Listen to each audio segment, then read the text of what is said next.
नमस्कार. भगवद्गीता भावार्थ या मालिकेमध्ये आपले स्वागत आहे. आज आपण यामध्ये अध्याय 17 मधील श्लोक 16 ते 20 पाहणार आहोत. श्लोक 16 पाहूयात. मन प्रसाद सौम्यत्वं मौनमात्म विनिग्रह भाव संशुद्धिरित्येत तपो मानसमुच्यते. मनप्रसाद म्हणजे मानसिक समाधान, सौम्यत्वम म्हणजे इतरांशी दुटप्पीपणाचे वर्तन न करणे, विनिग्रह म्हणजे संयमन, समाधान, सरळपणा, गांभीर्य, आत्मसंयम आणि भावशुद्धी हे मानसिक तप आहेत. आता मानसिक तप म्हणजे मनाला इंद्रिय तृप्तीमधून विरक्त करणे होय. आपण तसे मनाला प्रशिक्षण दिले पाहिजे. मनासाठी योग्य प्रशिक्षण म्हणजे विचारांचे गांभीर्य होय. मनुष्याने कृष्ण भावनेपासून कधीही विचलित होऊ नये आणि इंद्रिय तृप्ती करणे सदैव टाळले पाहिजे. इंद्रिय भोगाच्या चिंतनापासून मनाला दूर ठेवल्यानेच मानसिक समाधान प्राप्त होऊ शकते. जितका तुम्ही जास्त विचार कराल तितके तुमचे मन अतृप्त होते. मन समाधानी होण्याचा सर्वोत्तम उपाय म्हणजे आनंदमयी कथायुक्त अशा वेद, पुराण इत्यादी मध्ये मनाला संलग्न करणे. मौन म्हणजे सदैव आत्मानुभूतीचा विचार करणे आहे. तसं पाहिल्यास कृष्ण भावना भावित मनुष्य यथार्थ रूपाने मौनी असतो.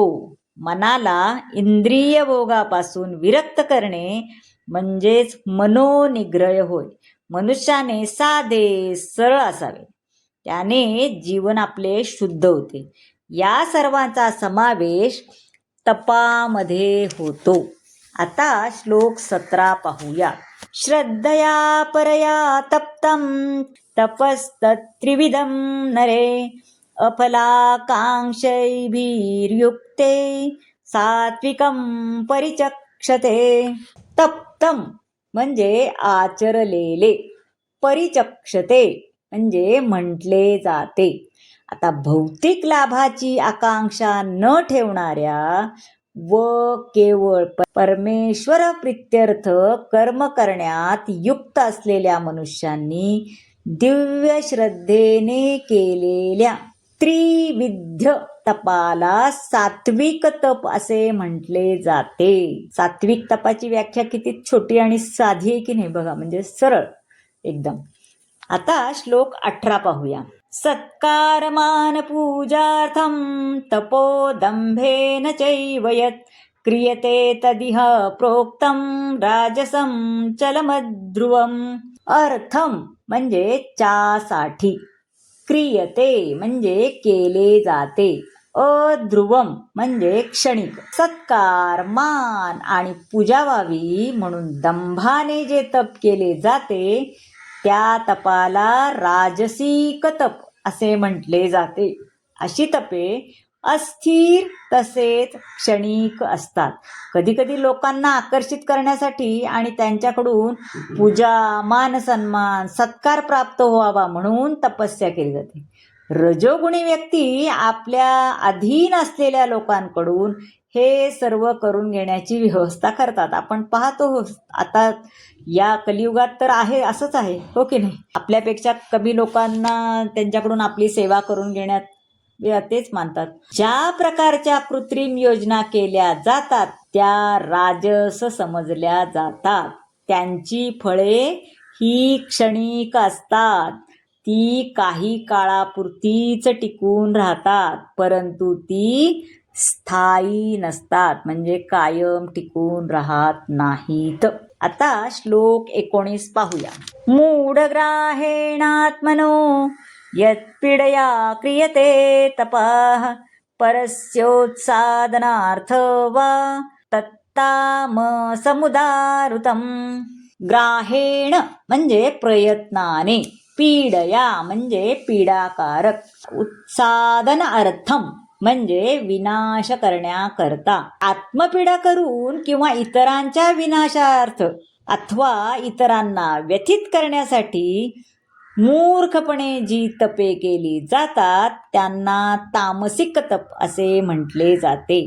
आता हिरण्यकश्यपू सारख्या राक्षसांनी अविवेकी तप केल्याचे अनेक उदाहरणे आपण वाचतो, ऐकतो. पण देवताचा पराजय करण्यासाठी, देवता ज्या होत्या देवतांचा पराजय करण्यासाठी त्याने खडतर तपस्या केली होती, परंतु अखेरीस भगवंतांनीच त्याचा संहार केला. अशक्यप्राय गोष्टीसाठी तपस्या करणे म्हणजे निश्चितच तामसिक तपस्या होय. आता श्लोक 20 पाहूया. दातव्यमिति यद्दानं दीयते नुपकारिणे देशे काले च पात्रे च तद्दानं सात्विकं स्मृतं.